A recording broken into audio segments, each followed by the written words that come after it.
My sister had just returned to the country when my husband handed me a divorce agreement, saying our marriage was over. My heart felt like it was being torn apart, but I signed it through the pain. Then, carrying his child, I married his archenemy. For years later, he looked at the kid, who was a mini version of himself, calling his rival dad. His eyes turned red. The pregnancy test showed 2 lines. Before I could be happy, David threw a piece of paper in my face. "Cherry, let's get a divorce, sign this agreement. And he'll give you an extra 20 million. I looked at the well-dressed, cold-faced man in front of me and could nod. David was getting impatient. When we got married, we signed a contract. Our marriage term is 3 years. It ends in 1 month. If you don't agree now, the contract will end automatically in a month. But then, you won't get a dime of the extra 20 million. I took a deep breath. David, what if I told you I was pregnant? I admit I was desperate. Even at this point, I was trying to use the child to keep David. David's family didn't have many heirs, so for the kid's sake, maybe he'd give up the divorce. But David's next words chilled me. I had a vasectomy. The kid can't be mine. My mouth opened, but no sound came out. David was my only man. If it wasn't his, whose was it? When someone doesn't believe you, any explanation is useless. David left. I stared blankly at the divorce agreement. My marriage to David was messy. 3 years ago, the one supposed to marry David was my sister. But she left the country close to the wedding to chase true love. To keep the cooperation between our families, my family had me marry in her place. David's family agreed for the sake of face. I had a crush on David for 7 years, so I didn't refuse. The only unwilling person was David. I didn't know what other people's wedding nights were like. On mine, David tossed me a contract, the same 3-year marriage contract. After 3 years, no matter my wishes, the marriage would end automatically. I felt lost and pained at the time, but I didn't give up. I thought if I treated David well, he'd warm up to me. My sister was abroad, and I was by his side. One day, he'd see my worth. For 3 years, I cared for him meticulously. He had stomach issues. I studied recipes. He had headaches and trouble sleeping. I learned acupuncture. In hindsight, I was too naive. Who would fall for a nanny? Forget it. We were just torturing each other. I trembled, trying to sign the divorce papers. Suddenly, my phone rang. It was my mom. "Cherry, your sister is back. She's on the afternoon flight. Tonight, come home with David for a family dinner." My mom sounded unusually happy. I spoke, my voice hoarse. Why did she come back suddenly? My mom sighed. "I always felt that guy was no good, but your sister insisted on marrying him." Sure enough, after they married, his true nature showed. He fooled around with other women even when your sister was pregnant, leading to her miscarriage. She's back, so she must have it out. That's good, right? Don't bring up the past when you see her. Don't upset her. My mom's voice droned on, but I wasn't listening anymore. I suddenly realized why David was so eager for a divorce.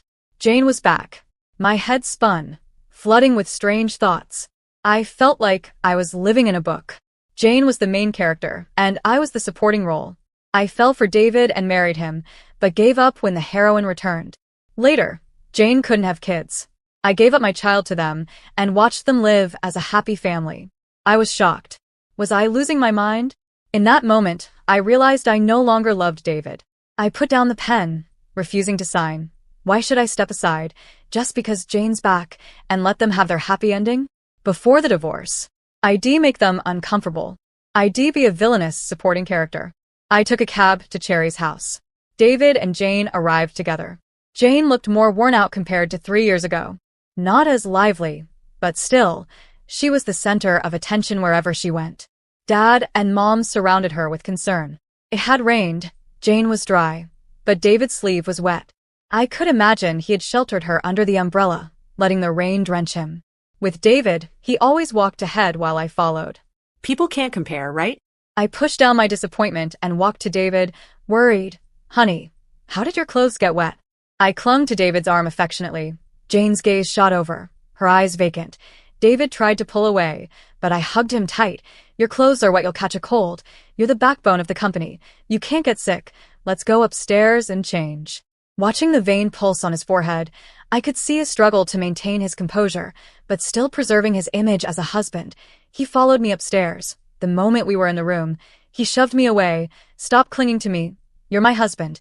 Why can't I hang on to your arm? David took a deep breath. Did you sign the divorce agreement? No, I'm pregnant. I told you I had a vasectomy. To me. Are you sure the doctor didn't scam you? You're the only man I've been with these 3 years. Don't try to weasel out of it, I said coldly.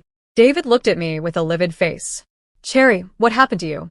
For the past 3 years, I've always been the perfect wife and mother in front of David, gentle and considerate, always listening to him. He had never seen me this harsh and prickly. In reality, the gentle and considerate me was just a facade. I'm the type who never lets things go. If I can't make him fall for me, I'll make sure he bleeds. I need to make up for these years of humility and pain. I folded my arms and looked at him. What's wrong with me? At least I'm better than someone who doesn't even recognize his own trousers. David was so angry, he couldn't even speak. Downstairs, I reverted to being gentle. I sat next to David, acting cute. Honey, I want some fish, but it's too far. Can you get it for me? Honey, my water's empty. Get me more, please. I kept bossing David around. David and Jane both looked upset. Maybe Jane realized that the guy who used to follow her around is now someone else's husband. Jane made an excuse about being tired and went upstairs halfway through dinner. David couldn't take it anymore and went to the bathroom. Cherry, your sister just went through a breakup. Acting like that with David might upset her. My mom scolded me quietly.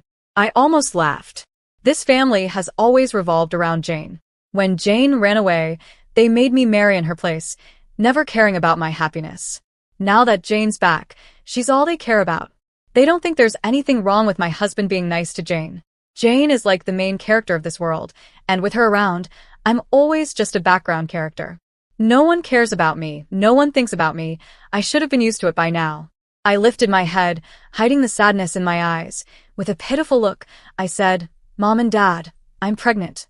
That's why. Before I could finish, I suddenly heard the sound of a glass raising my head. I saw Jane standing empty-handed, her face filled with shock. David ran out of the bathroom, grabbed my hand, and rushed us out. Back home, David glared at me furiously. I really am pregnant, isn't it worth mentioning?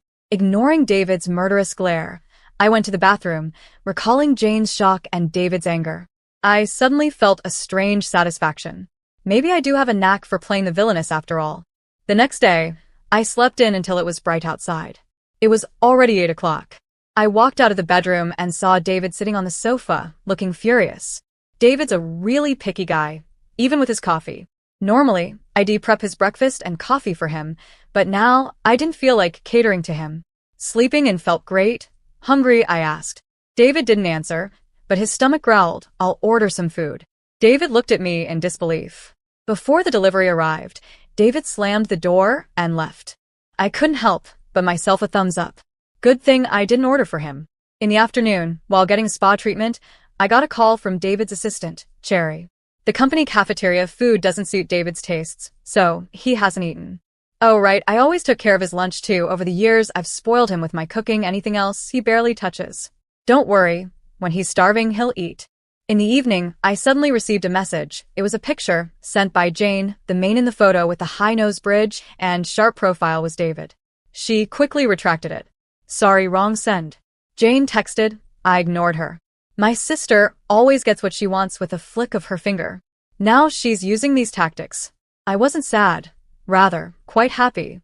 In the photo, David was sitting in front of a big pot of spicy hot pot. David's stomach isn't great, skipping breakfast and lunch, and then having hot pot for dinner. That's a death sentence.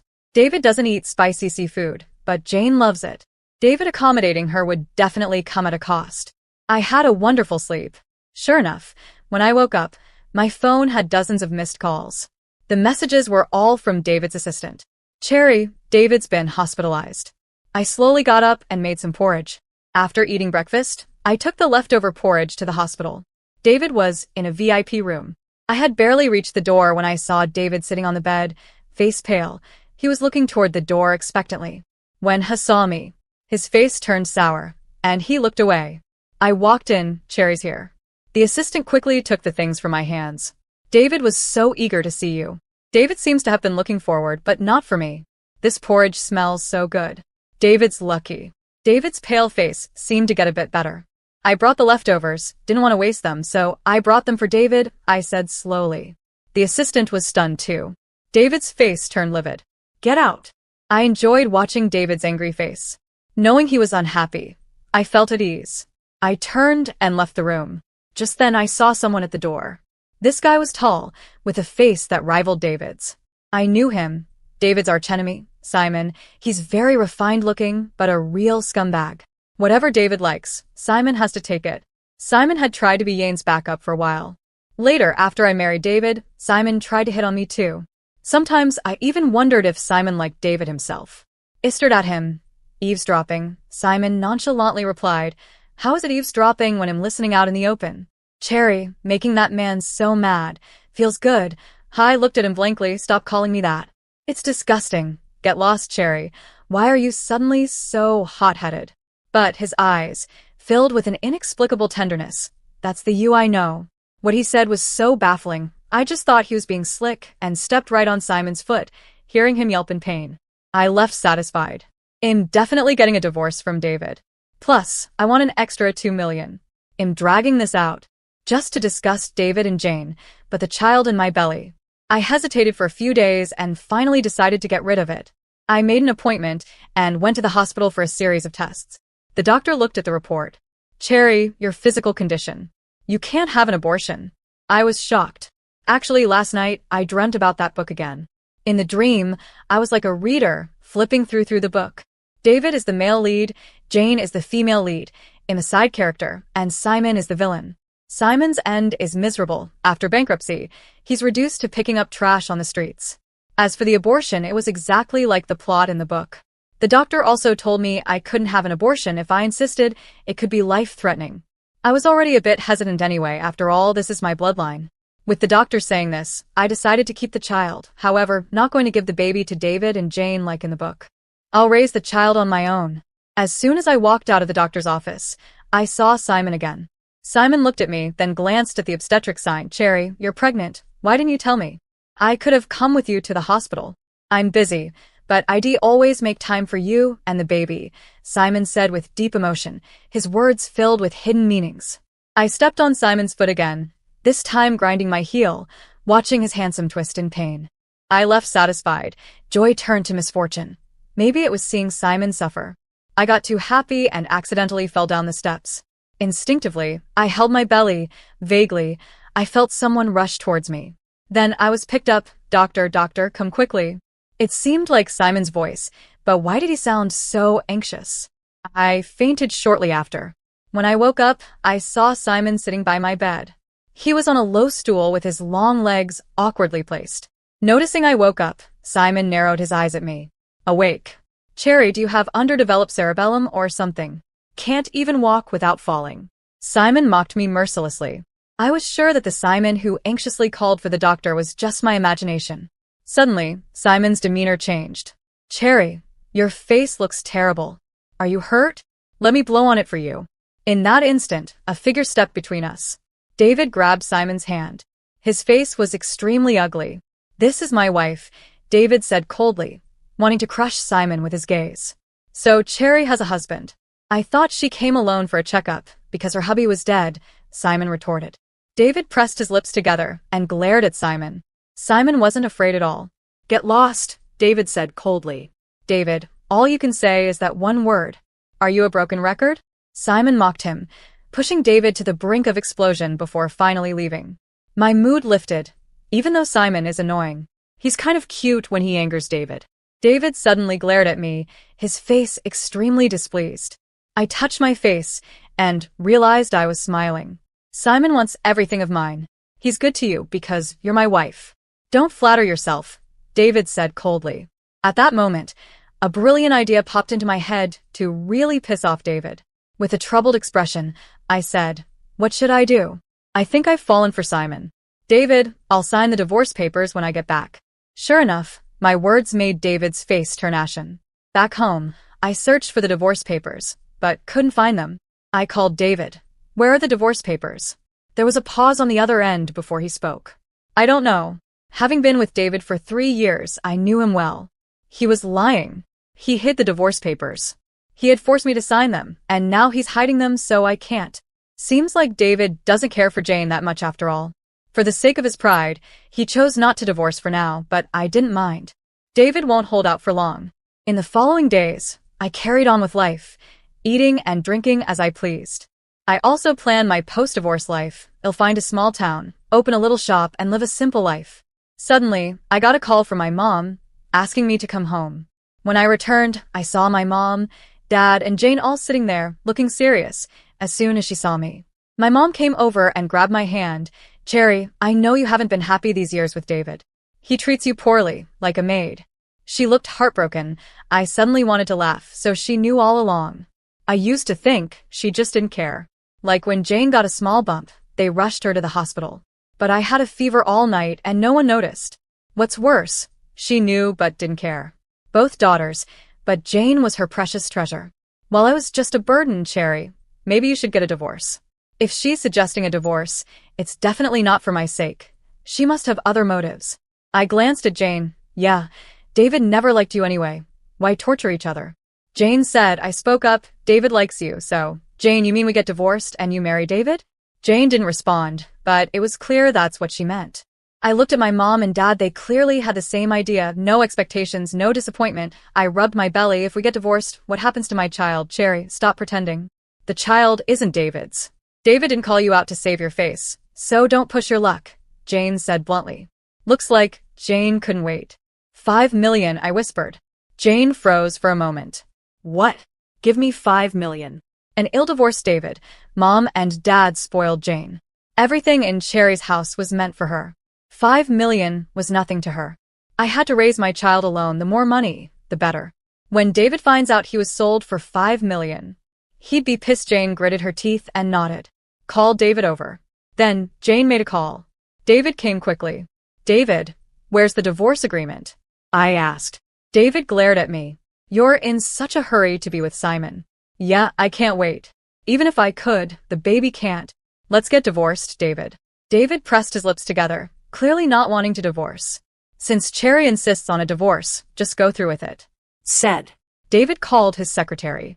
Soon, the divorce agreement arrived. I signed it swiftly. David, remember, I'm the one who doesn't want you. Also, remember to send the breakup fee to my account. I signed and walked away, without looking back. David, goodbye. I wandered aimlessly down the street. I thought I wouldn't feel sad, but my heart felt empty, like a wind blowing through a hollow space. I had already lost faith in David. From today, I not only lost David, but also my family. Actually, they never cared about me. Today, I realized this fact. No one loves me. No one cares about me. I'm just an insignificant side character. Suddenly, a Maybach stopped in front of me. The door opened, and a long leg stepped out. It was that refined rogue. Simon. Simon got out and blocked my path. Divorced? I glared at him. How did he get the news so quickly? Jane told me. Cherry, now no one can stop us from being together. Simon said passionately. You're crazy. You did all this to get back at David. I'm pregnant. You want to be a stepdad? David's kid calling me dad. Just thinking about it feels good. Simon rubbed his chin. All right, it's clear now Simon is indeed crazy. I walked past him. Simon followed, continuing to tell me the benefits of marrying him.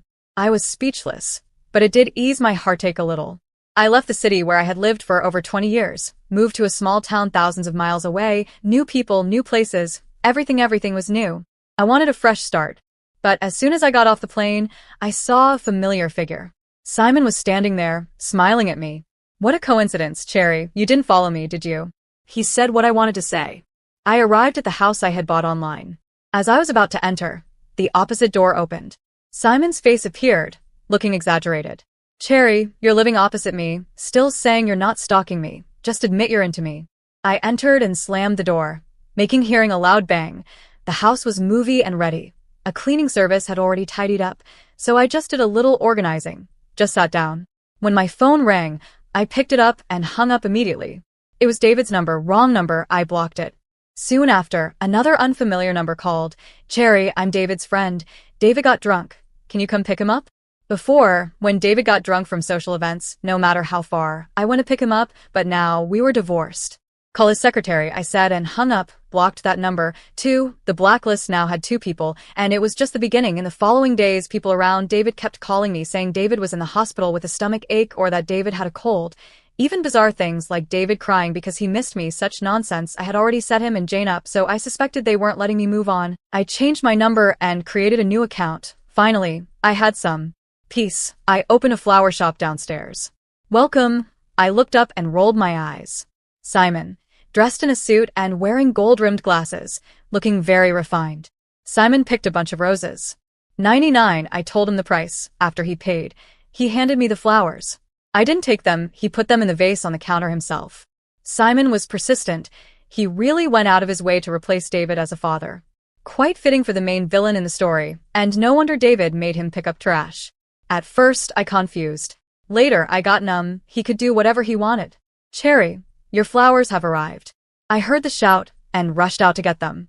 Suddenly, a car veered out of control and came straight at me. In that instant, my mind went completely blank until someone pushed me to the ground. It took me a while to realize what had happened. It was Simon, has always the neat freak, even when taking out the trash. But now his gold-rimmed glasses were gone, and his hair was a mess. He looked awful. Yet somehow, I felt closer to him. Simon, get up, are you hurt? I asked anxiously. I'm not as clumsy as you. I'm a black belt in Taekwondo. A little car can't hurt me, he said with a smirk. Simon sat up, his handsome face twisted in pain. I think my leg's broken. I quickly called an ambulance. While waiting, I saw his twisted leg and got so flustered my eyes turned red. It's just a small injury, I won't die, Simon said, acting nonchalant. Suddenly, he looked confused. Why are you crying? Cherry, don't cry. I'm really okay. Look, I can jump. He tried to get up. I held him down. If you move, you'll cry even harder. He immediately stopped moving. At the hospital, the doctor treated Simon's wound and ran some tests. Luckily, it was just his leg, and it wasn't very serious. Just a minor surgery and a 3-month recovery. I stayed with Simon during the surgery. I hired a nurse for him. I visited him every day with homemade food.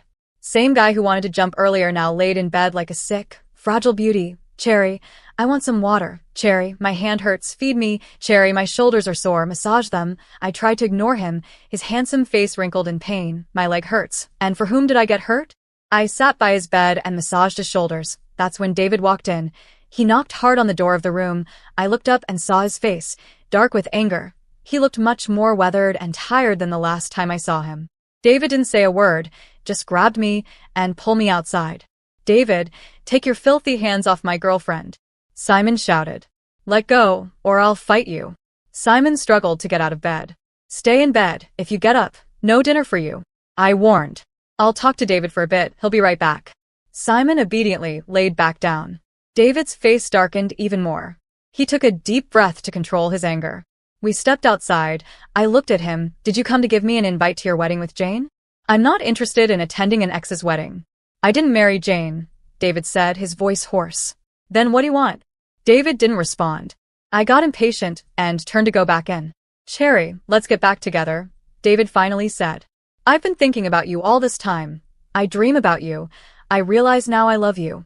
Losing you made me see my feelings clearly. David's voice turned hurtful. Why didn't you take my calls? Even me secretary called. You didn't pick up. Someone as proud as David saying such things must have taken a lot of courage. But I wasn't touched. In fact, I found it laughable. Sorry, I don't love you anymore. I have someone I like now. Please don't bother us. David got anxious. Cherry, don't trust Simon. He doesn't love you. He's just competing with me, I sneered. When I was sick and called you, you said you had to work overtime. A few days ago, when I almost got hit by a car, Simon shielded him without thinking about his safety. Do you think you're in any position to say Simon doesn't love me? David was stunned and speechless. David, we're divorced. There's no going back. Go find your Jane, I said, and turned to enter the room. David stood there, looking like a lost child, unsure of what to do, but I felt no pity. Everyone has to face the consequences of their choices and actions. He's 26, not 6. No one stays in one place forever. No one will always tolerate him. Once your chance, it's gone. Back in the room, Simon's loud voice greeted me. Cherry, my leg hurts. Come kiss it. A kiss will make it better. I grabbed his ear. Ouch, I meant my face, not my lips, not in front of everyone. A week later, Simon got discharged. I hired a nurse to take care of him for 3 months. I often visited him. After 3 months, according to the doctor, he should be able to walk freely, but his recovery was oddly slow, head wail if his foot touched the ground. Something was off. He had a lean, muscular build. Once, I accidentally saw his 8-pack abs. He clearly worked out regularly. How could someone in such good shape not recover in 3 months? Cherry, my legs so sore. Come and massage it, Simon said. As usual, I suddenly clutched my stomach. Simon jumped up. Cherry, what's wrong? Stomach ache. It'll take you to the hospital. I glared at him. Simon instantly realized he was busted. He started grinning. Oh man, how did my legs suddenly get better? Is this the power of love? I reached out and pinched his ear. Simon stayed with me through checkups and delivery. On the day the baby was born, he was clumsy but careful around the baby. Come on, sweetie, say daddy. I was a new mom, pretty clumsy myself. Simon grew alongside me. A few days later, he was already good at changing diapers. When the baby turned 1, the first word they learned was mama, the second word was dada. Simon was happy the whole. It was the first time I saw someone so enthusiastic about being a dad to someone else's kid. When the baby turned 2, I got together with Simon. When the baby turned 3, Simon and I got married, and the baby was our flower girl. This wedding was very low-key. We only invited Simon's close family and friends. Simon put the wedding ring on my finger. I turned my head and vaguely saw a figure in the crowd. I was stunned for a second. Quickly, I snapped out of it and smiled happily at Simon. I am so lucky to have someone who loves me in this life. I walked out of the chapel. In the corner, there were 2 figures, one big and one small. I nervously walked over. David was handing a candy to the chubby little kid. The cute little kid hadn't fully grown into their features yet, but they looked a lot like David, clearly a mini version of him. The little one didn't take the candy. With a childish voice, they said, Mommy and Daddy said not to take things from strangers. David stiffened, and his eyes visibly reddened. I held the little one's hand. Simon walked over too. I handed the little one to Simon. Go play with Daddy. Simon was a bit reluctant. Watching David warily, I gave him a reassuring look. Only then did Simon take the little one away. David had aged a lot in these 4 years. He didn't marry Jane. Jane went back abroad, got back together with her ex, and they kept tormenting each other. David never got married. I heard he drank a lot and lived a very wasted life. His career took a nosedive too. Maybe it was the butterfly effect. I didn't choose to be a sacrificial saint, so everything changed and didn't follow the novel's plot. That kid.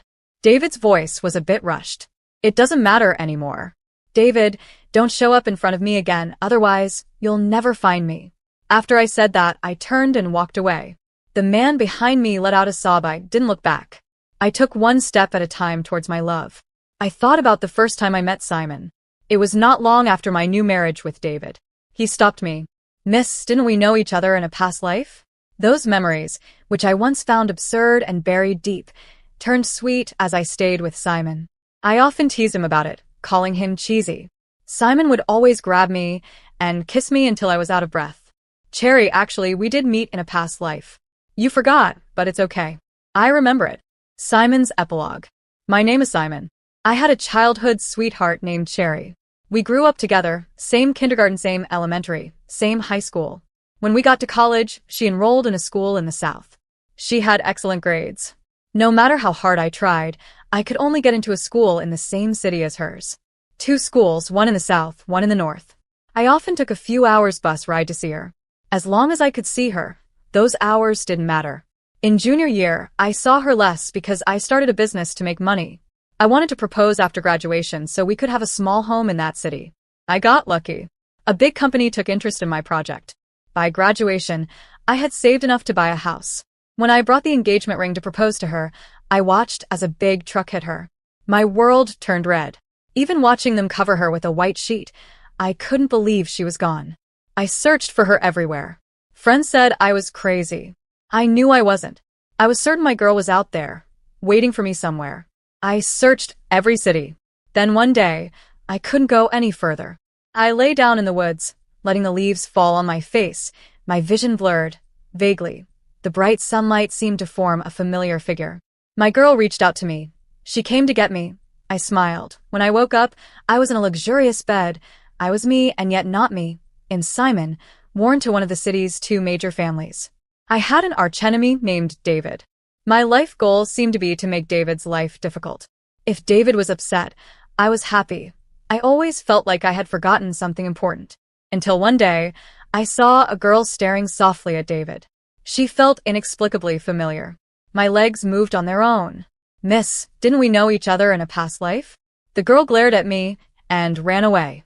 Those lost memories began to come back. Joy bubbled up inside me. It spread through my whole body. I felt like I could fly. I found my girl.